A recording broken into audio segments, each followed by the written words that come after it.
ねえ、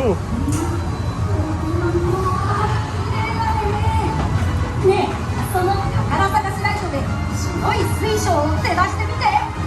色が変わる特別な水晶を宝物にしよう。ここから先もその宝探しライトで宝探しを手伝ってね。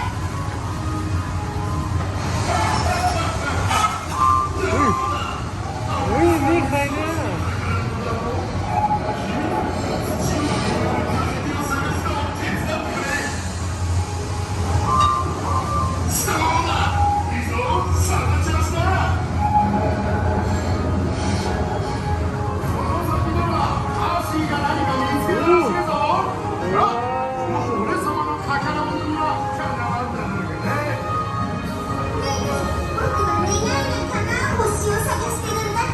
君も手伝ってくれない？わ